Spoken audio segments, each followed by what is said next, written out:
Recuerden, esta es la última sección de la segunda mitad del capítulo 22 y cuando terminemos el capítulo 22 el día de hoy, la semana próxima regresaremos al 21, porque recuerden que hubo unos versículos que me salté equivocadamente en el 21, entonces vamos a regresar al 21 para terminar el 21 y posteriormente regresaremos a ver el 23 y 24. Entonces, lamentablemente, por mi error, ahora tenemos que regresarnos un capítulo, pero está bien, no importa, seguimos con con el mismo hilo. Bien, Salmos capítulo 22, del 22 al 31. Recuerden, el Salmo 22 es una joya de la palabra de Dios, completamente, todo el capítulo es precioso.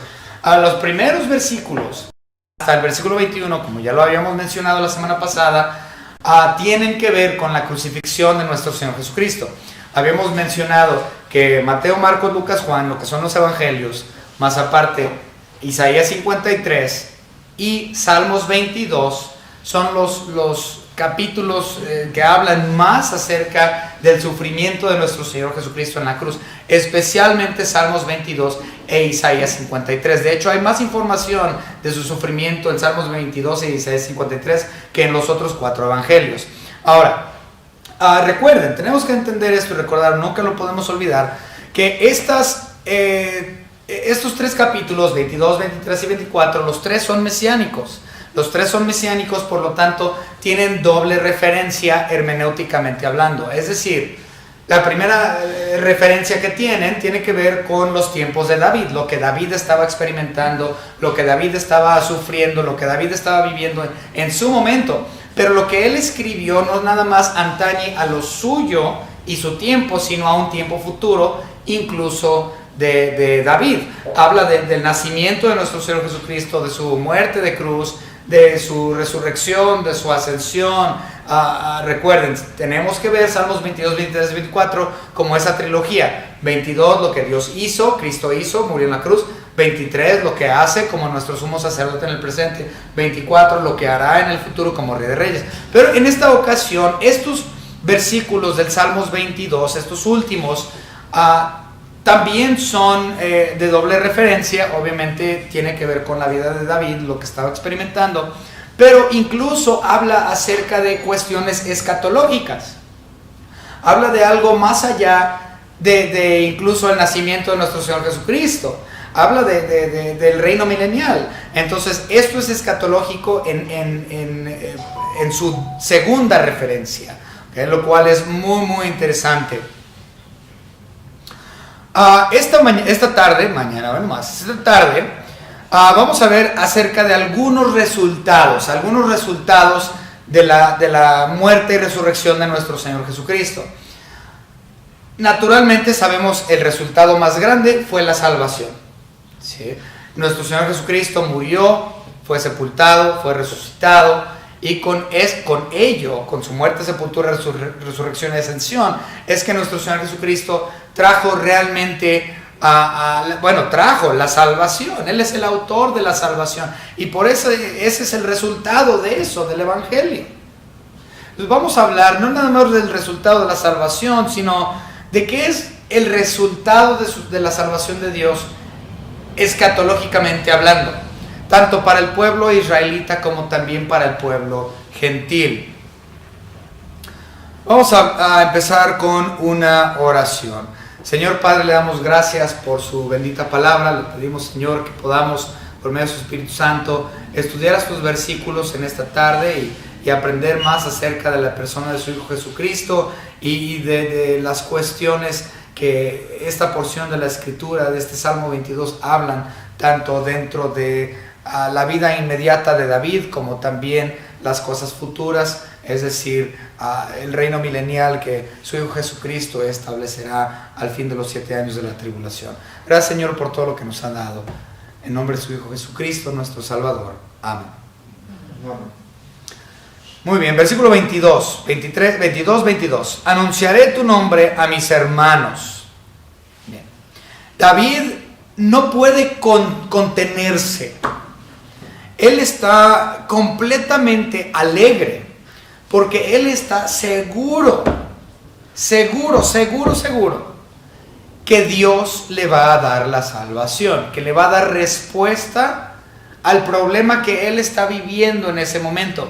Ahora, si leemos el Salmos 22, tal cual así, sin pensar o sin aplicarlo a la persona de Cristo en la cruz, entonces David está hablando de él mismo, él está hablando de su persona. Entonces, ahorita, por lo tanto, por unos momentos vamos a pensar en Salmos 22 desde el punto de vista de su primera referencia, es decir, desde el punto de vista de David, no desde el punto de vista de lo que habla futuro, que es la crucifixión. Muy bien, entonces, en cuanto a David dice al inicio del Salmos 22, es una plegaria, todo el Salmos 22 es una plegaria, es una oración que David levanta hacia Dios, hablando de su persona. Y si nos regresamos al 22 y leemos los primeros 3-4 versículos, dice David: Dios mío, ¿por qué me has desamparado? Obviamente, vuelvo a repetir, sabemos que eso es lo que Cristo dijo en la cruz del Calvario, pero aplicándolo a David en su primera referencia, vamos a verlo. Dios mío, ¿por qué me has desamparado? David estaba sintiéndose desamparado y solo. ¿Por qué estás tan lejos de mí, de mi salvación y de la palabra de mi clamor? ¿Dónde estás, Señor? ¿Por qué estás tan lejos? Te siento lejos. Yo necesito ayuda ahorita, estoy teniendo problemas. Dios mío, clamo de día y no me respondes, y de noche y no hay para mí reposo. Pero tú eres santo, tú que habitas entre las alabanzas de Israel. Entonces él dice: Señor, yo te estoy hablando, yo te estoy orando y yo no veo respuesta y estoy totalmente abrumado. Señor, necesito tu ayuda. Pero él está tan seguro de que Dios le va a responder, que observen lo que él menciona en los versículos 4 y 5. En ti esperaron nuestros padres, esperaron y tú los libraste. En otras palabras, los patriarcas hebreos, los padres de David, ellos también con fervor oraron a Dios, sabiendo que Dios les iba a responder, y lo hizo. Tú los libraste, y dice el versículo 5, clamaron a ti, es decir, los patriarcas, fueron librados, confiaron en ti y no fueron avergonzados, es decir, no los defraudaste, Dios. Y así como tú no defraudaste a los patriarcas y les respondiste, yo estoy seguro, Señor, que tú me vas a responder a mí también durante este tiempo de angustia. Ciertamente esto es algo que creo que todo cristiano pasa por un momento así. Angustias tan difíciles, momentos tan duros, críticos dentro de nuestras vidas, que decimos: Señor, yo oro y no tengo respuesta, pero Señor, yo sigo orando. Pues ¿sabes qué? Muchas personas se sienten así como David y dicen: es que Dios no me está escuchando. Yo oro y Dios no me escucha. Pero David, de todos modos, aunque Dios no le da respuesta aquí en este capítulo, sin embargo, él está seguro de que Dios le va a librar, porque así como no defraudó a los patriarcas cuando oraron, así también de la misma manera no lo va a defraudar a él, no va a quedar avergonzado, su petición va a ser contestada.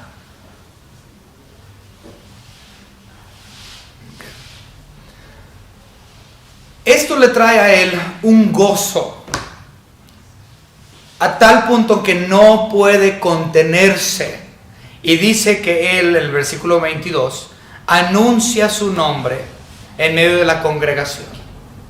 Es decir, él aún está diciendo: Cristo es el Salvador, Dios es el que te trae la salvación, Dios es el que te saca de los lazos del maligno. Te estoy diciendo que Dios va a responder porque Él es Dios.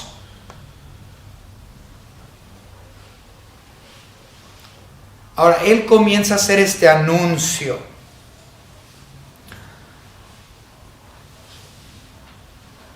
Dice que lo hace delante de la congregación. Pues ¿a qué congregación se refiere? Los versículos 23 y 24 nos responden eso. Él está delante de la congregación de Israel. Vamos a ver versículos 23 y 24. Los que teméis a Jehová, es decir, los salvos, alabadle, glorificadle, descendencia de de Jacob, y temedle vosotros, descendencia de toda Israel. Entonces él está hablando a esta congregación o asamblea que sabemos que es la nación de Israel. En otras palabras, esto viene siendo un equivalente a lo que nosotros consideraríamos un informe de gobierno. Es eso, es un informe de gobierno. El rey se para delante de la asamblea de la nación. Me imagino ahí como Andrés Manuel enfrente del Zócalo a dar un discurso lleno de gente. Pues igual, David está dando un anuncio delante de la asamblea de Israel. Es un informe presidencial. Y él les está diciendo lo siguiente. Versículo 20, les está diciendo que ellos alaben, que si temen a Jehová deben de alabarle. Y después dice, versículo 24, porque no menospreció ni abominó la aflicción del afligido, ni de él escondió su rostro, sino que cuando clamó a él, le oyó. Entonces, la glorificación que debe de dar el pueblo hebreo, el pueblo escogido de Dios, es a causa que Dios les oyó. Dios les va a oír. Ellos quieren salvación y van a tener salvación, y ellos están glorificando a Dios por esto.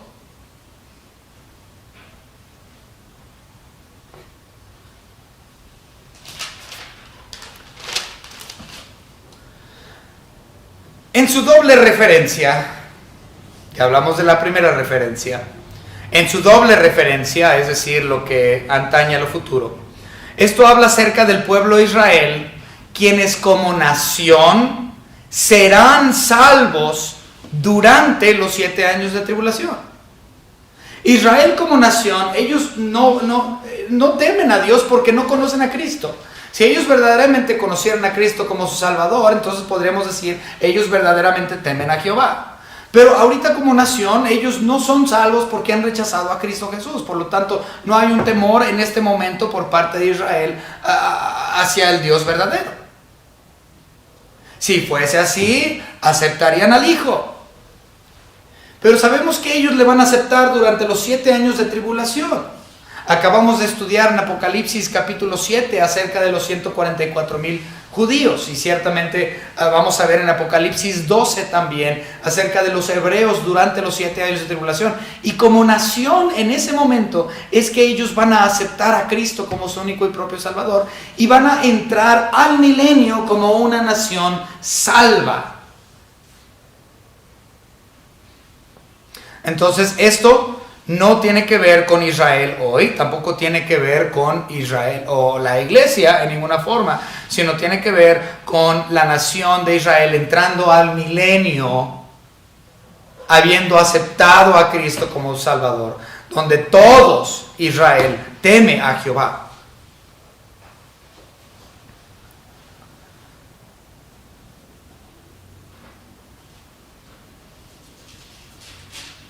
Ellos, es decir, Israel, por los últimos 2,000 años, por más, 4,000 años y 6,000 años, no sé, por muchos años, Israel ha estado en busca del Mesías prometido en Génesis 3:15. Hasta el día de hoy, Israel ha estado orando por ese Mesías. Que venga el Mesías, que venga y nos traiga salvación, que venga y nos libre. Siguen esperándolo. Pero nosotros sabemos que Él ya vino y le rechazaron. Cuando eso sucedió, cuando ellos rechazaron a Cristo Jesús, pues a lo suyo vino y los suyos no le recibieron, entonces se fue con los gentiles. Se buscó a otra esposa, la iglesia gentil, o la iglesia compuesta de gentiles y judíos y de todo. Cristo Jesús fue y se buscó otra esposa, porque el pueblo escogido, Israel, le habían rechazado en su primera venida. Pero en su segunda venida, para cuando Él venga a reinar, Israel le va a aceptar. Ya no van a estar listos, van a ser salvos. Ya van a tener esa aceptación de Cristo Jesús para cuando Él venga por segunda ocasión. Por los últimos 2000 años, desde que Cristo Jesús se fue para con la iglesia, Israel ha estado en cierta forma en pausa. Dios no ha trabajado con el pueblo de Israel como nación desde su muerte y resurrección. Bueno, un año después, cuando terminaron los apóstoles de predicar a los hebreos realmente ahí de la forma evangelística. Esto es obviamente antes de que se fueran a Antioquía, ¿okay? A empezar la obra en Antioquía. Pero bueno, entre los gentiles. Entonces Dios dejó de trabajar o puso en pausa a la nación de Israel. Pero durante el milenio Él va a volver a ejercer sus labores con ellos. Durante esta pausa que ha existido entre Dios e Israel, Dios en realidad ha escondido su rostro de ellos a causa de su idolatría, a causa de la maldad de ellos, a causa del rechazo de Cristo Jesús. Por lo tanto, Dios cegó sus ojos, dice la Biblia. Cegó sus ojos y los puso, pausa, clic.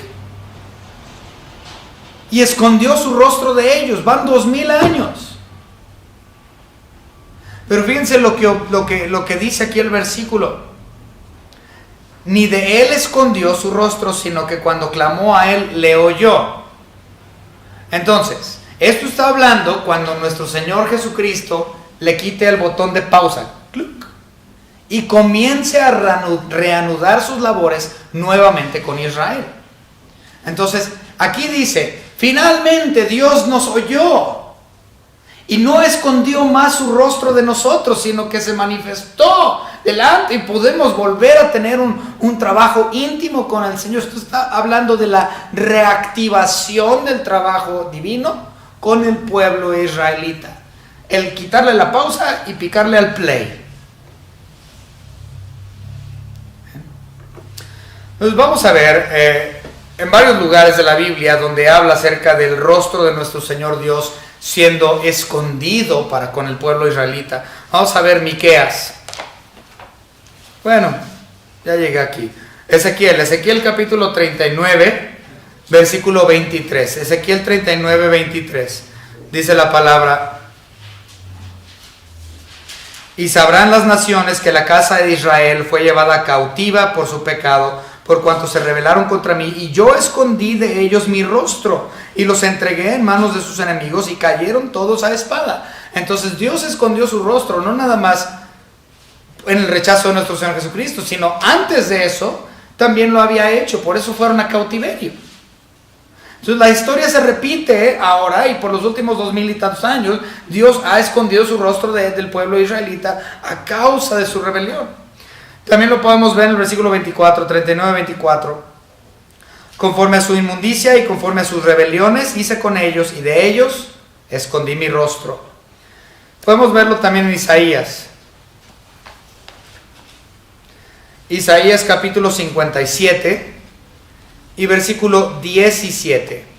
El 57-17 leemos lo siguiente: por la iniquidad de su codicia me enojé y la herí, escondí mi rostro y me indigné, y él siguió rebelde por el camino de su corazón. Bueno, también está en Miqueas 3:4, por si lo quieren ver en algunas otras porciones. Dios esconde su rostro de su pueblo escogido a causa de su rebelión, a causa de su pecado, y en el caso de Jesucristo, a causa del rechazo del Mesías cuando vino por primera vez.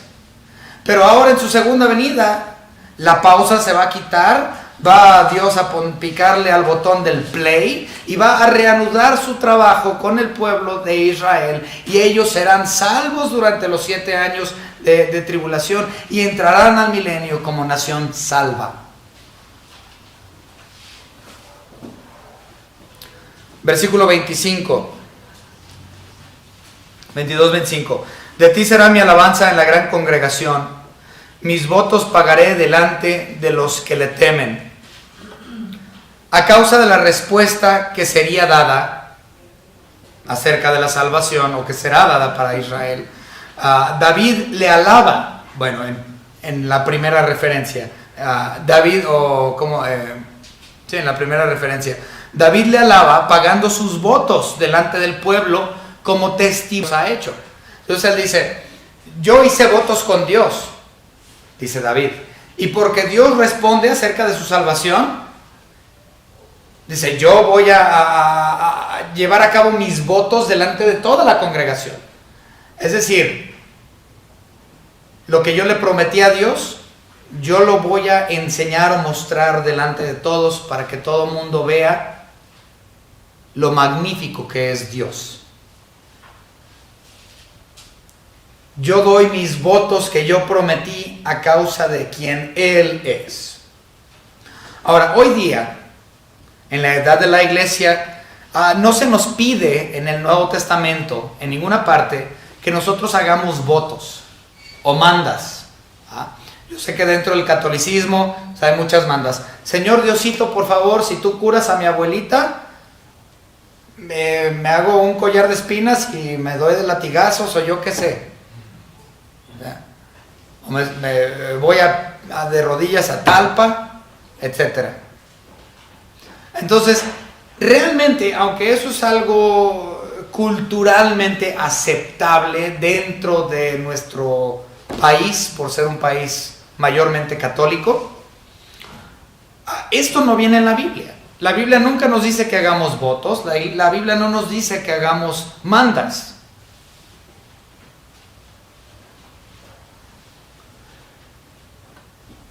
Pero, al igual que Pablo, aunque yo no hago voto necesariamente, aunque no digo que no se pueda, sí podemos hacer votos o promesas a Dios.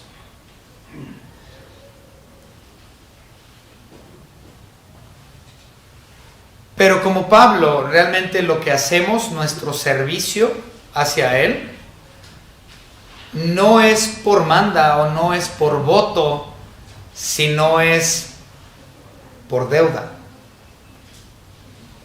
Una deuda que yo sé que nunca voy a poder pagar. Porque Él me salvó y Él me compró, Él me redimió, Él me hizo suyo, Él lavó mis pecados, Él me trajo la vida eterna por medio de Cristo Jesús.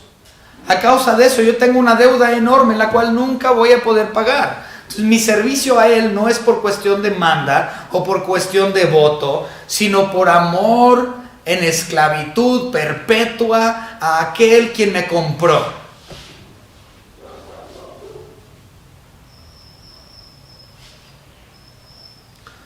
Bueno, si nosotros vamos a Romanos capítulo 1 y versículo 14, podemos ver muy famoso aquí lo que dijo el apóstol Pablo. Nuevamente Romanos 1, 14.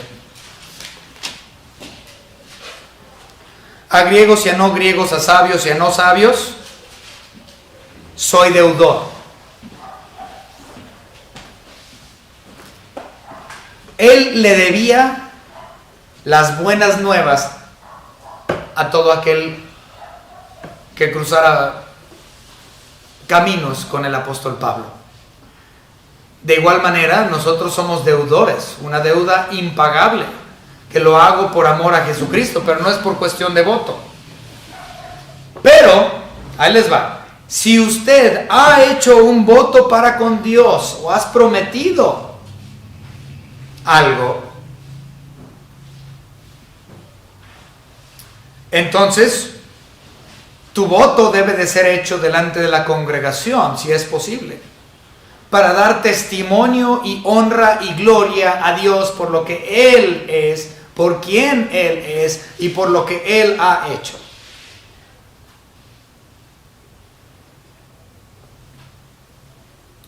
Todo para la honra y gloria suya. Y obviamente sabemos qué sucede cuando nosotros hacemos votos o promesas a Dios que no cumplimos. Tan solo debemos de ver el caso de Ananías y Zafira en Hechos capítulo 5, versículos 3, del versículo 1 al versículo 11. Ananías y Zafira hicieron un voto, hicieron una promesa delante de la congregación, es decir, delante de Dios, y al Espíritu Santo, quien es Dios. Y ellos no cumplieron su voto. Y Dios los llevó a casa. Dios los mató en un instante. Si tú tienes un voto, cúmplelo para testimonio de Dios. Y si no cumples, hay el peligro de terminar como Ananías y Zafira. No juegues con Dios. Si hiciste un voto y una promesa, cúmplelo. Aunque vuelvo a repetir, esto no es algo que a la iglesia se le pide que haga en el Nuevo Testamento. Y la razón por la cual la Biblia no dice que debemos de hacer mandas y votos en la edad de la iglesia, ¿saben por qué es? Porque la gracia de Dios es incondicional. Lo único que se requiere es creer en el Señor Jesucristo y serás salvo. Ese es el requerimiento. A partir de ahí, es totalmente incondicional. Dios no pide nada de ti más que te acerques a Él y que le conozcas más a Él. Un crecimiento espiritual. Eso es lo que Dios pide de ti. Pero la salvación no tiene un requisito más. Cree en el Señor Jesucristo y serás salvo. Confiesa, arrepiéntete, sé salvo por Él. Todo lo demás es incondicional en respecto a la gracia. Es decir, que todo depende de Dios y no tiene nada que ver con nosotros. Por eso es que en el Nuevo Testamento no se pide que la iglesia haga voto, o que la iglesia haga mandas o que haga promesas, porque es incondicional la gracia y todo depende de Él y no de nosotros.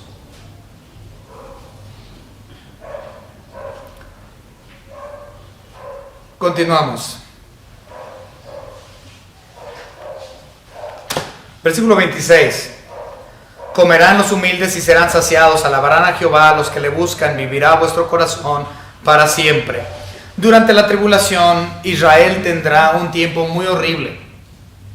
Van a pasar ellos hambres, van a pasar martirios, van a pasar mutilaciones, quemaduras,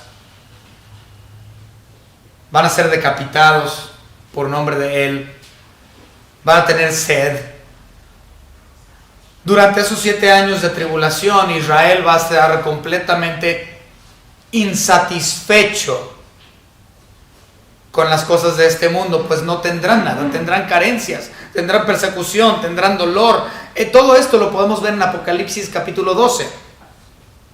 Apocalipsis capítulo 12 nos habla del problema y el pesar y la persecución y el sufrimiento que Israel va a pasar durante los 7 años de tribulación. Pero observen lo que dice aquí el versículo 26. Comerán los humildes y serán saciados. Alabarán a Jehová, los que le buscan, vivirá vuestro corazón para siempre. Entonces, esto está hablando de una cuestión del reino milenial. Cuando Israel como nación sea salva y aquellos que sobrevivan entren al milenio, no va a haber carencia, ya no va a haber persecución, sino una divina providencia para el pueblo escogido que para este punto van a aceptar a Cristo. Ya no van a tener hambre como lo que sufrieron durante los 7 años. Ya no van a tener sed como lo que sufrieron durante los 7 años. Ya no van a tener martirios, ya no van a ser mutilados, ya no van a ser quemados, ya no van a tener todos esos sufrimientos, van a ser eliminados. Porque ahora estarán bajo la protección del divino, de aquel quien les salvó con su sangre preciosa. Y a partir del milenio, ellos van a ser saciados en su totalidad, el pueblo israelita. Versículo 27. Se acordarán y se volverán a Jehová todos los confines de la tierra, y todas las familias de las naciones adorarán delante de ti. Ok. La salvación dada por Cristo, que se menciona aquí en Salmos 22. Su sufrimiento de cruz, su muerte, su sepultura, su resurrección, no nada más tuvo el resultado de la salvación para Israel durante el tiempo milenial, sino que está hablando que esa misma salvación durante ese mismo tiempo será extendido más allá que tan solo el pueblo de Israel. Será extendido también a las naciones gentiles. Observen lo que dice el versículo. Y todas las familias de las naciones. Esto implica los gentiles. Entonces la salvación, no tan solo durante los 7 años de tribulación, no tan solo va a ser extendida hacia los judíos, sino también va a ser extendida para con los gentiles. Ahora, algunas personas dirían, aquí está hablando de la iglesia nuevotestamentaria, porque nosotros somos la iglesia gentil y ya no habrá judío, ya no habrá gentil, ya no habrá hombre, ya no va mujer, ya no va a haber mujer, vamos a ser parte de un mismo cuerpo, y aquí está hablando entonces de la iglesia. Pero no está hablando de la iglesia. Recuerden, en el Antiguo Testamento la iglesia era un misterio, y no hay nada en el Antiguo Testamento que hable acerca de la iglesia. Ahora, podemos darle una aplicación a la iglesia y decir, pues gracias a Dios que la salvación no nada más se extendió a los judíos, sino que también al gentil se le extendió. Y glorificamos a Dios por ese hecho. Porque ciertamente si no se hubiera extendido la salvación hacia el pueblo gentil, ninguno de nosotros seríamos salvos. Entonces también glorificamos su nombre, porque el resultado de la muerte de cruz fue la salvación de lo que ahora es la iglesia.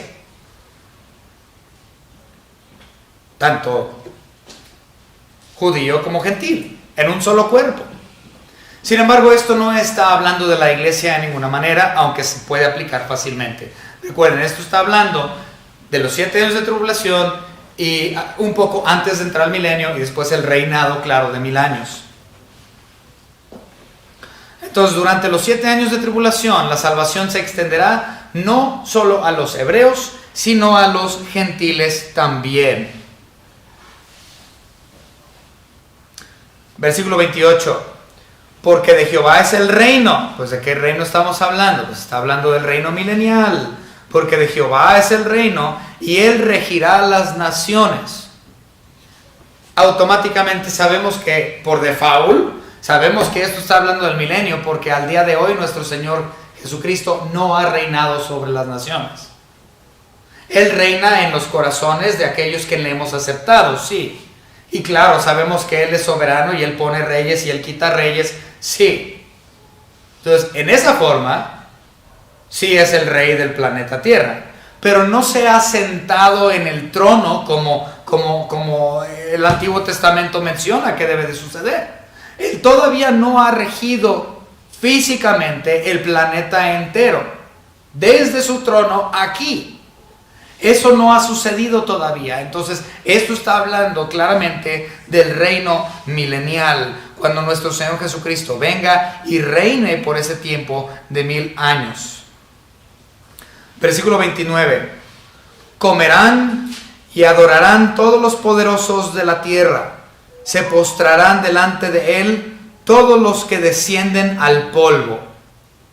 Aún el que no puede conservar la vida a su propia alma. En otras palabras, todos los que todos vamos a descender al polvo. Esto está hablando de toda la humanidad.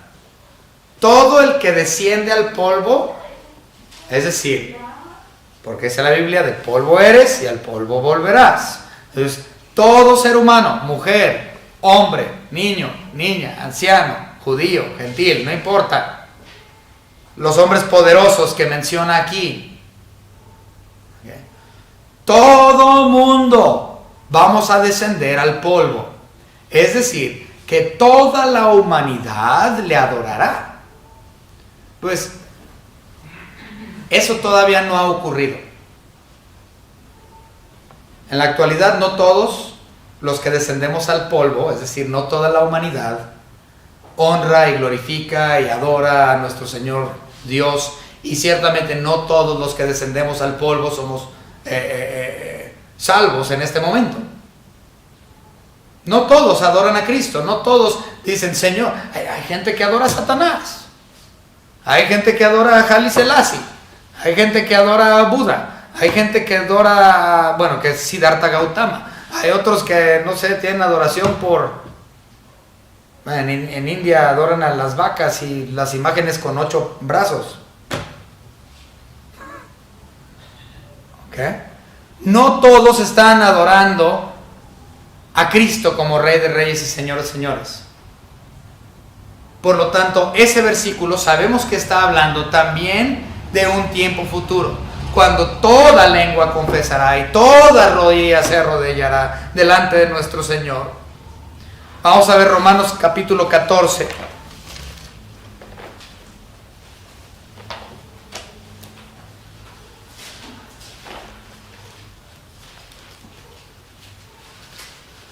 Romanos capítulo 14 y versículo 11.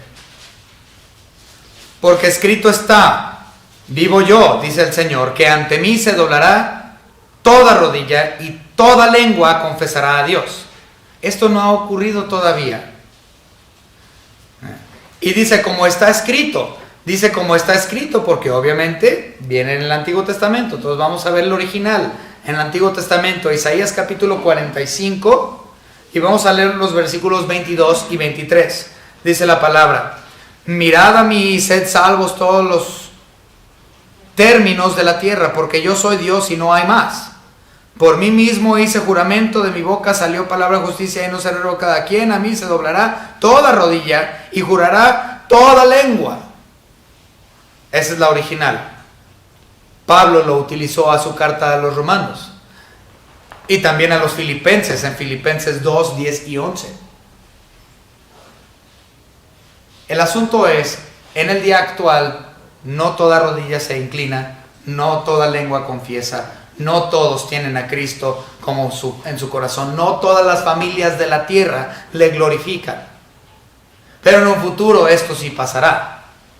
Por lo tanto, estamos viendo que todo esto es escatológico. Versículo 28. 29. También. 30. La posteridad le servirá. Esto será contado de Jehová hasta la postrera generación. Entonces, las generaciones israelitas van a estar hablando de esto hasta la postrera generación. La realidad es que todo el mundo va a estar hablando acerca de la oración contestada de Dios a David y a Israel. Todo el mundo va a estar hablando acerca de esto por milenios. Por toda la eternidad vamos a dar honra y gloria a Dios por la salvación efectuada a la nación de Israel y por la salvación efectuada a la iglesia y por la salvación efectuada a los santos del Antiguo Testamento y a la salvación efectuada de los santos de la tribulación. Vamos a glorificar su nombre por la salvación que Él extiende a todas las edades, en todo momento, no importa si es judío o si es gentil. Y por generaciones se contará este acto de la cruz de nuestro Señor Jesucristo y el resultado de dicha cruz.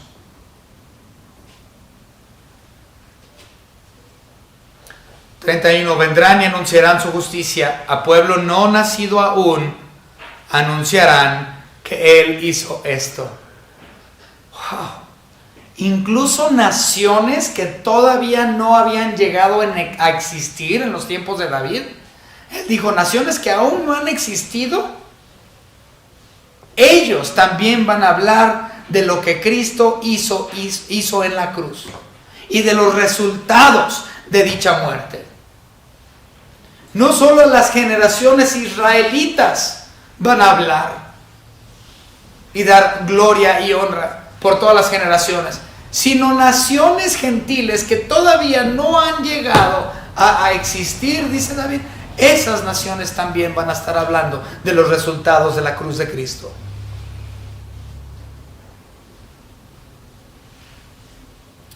Ciertamente en las naciones gentiles se predica mucho la palabra de Dios en la actualidad.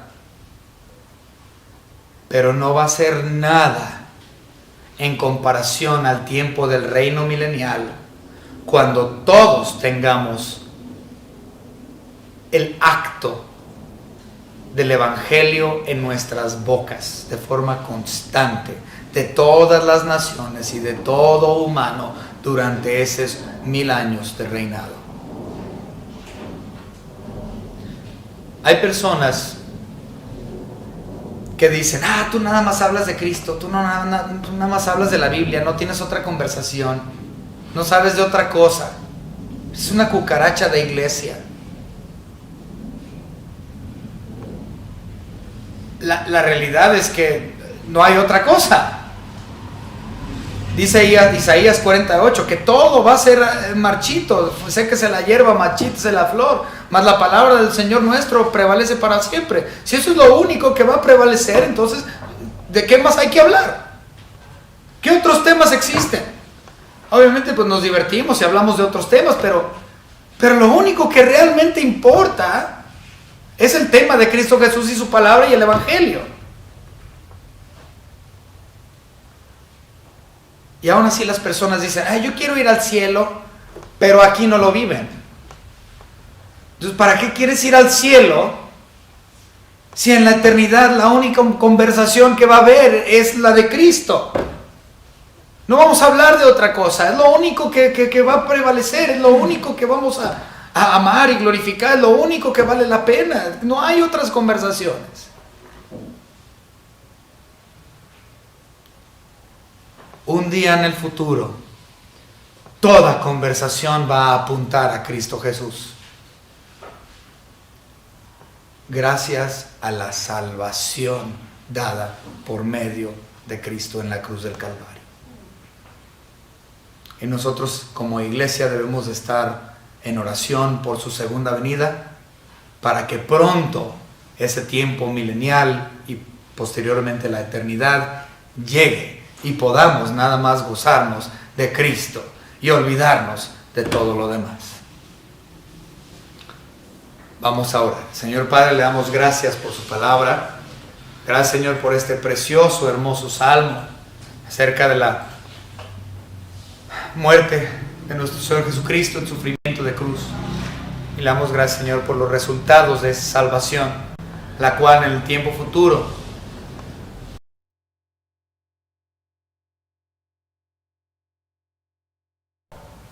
gracias, Señor, por la muerte de su Hijo Jesucristo. Gracias por esa sangre, porque entendemos que sin el derramamiento de sangre no hay remisión de pecados. Y le damos gracias, Señor, porque un día futuro, al entrar al milenio, la nación de Israel será salva. Y esa salvación se extenderá hacia todas las familias de la tierra. Y cuando entre el milenio, Señor, entendemos y le agradecemos porque la única conversación que habrá es la glorificación de su nombre a causa de la redención. Gracias por todo. En el nombre de su Hijo Jesucristo, nuestro único y propio Salvador. Amén.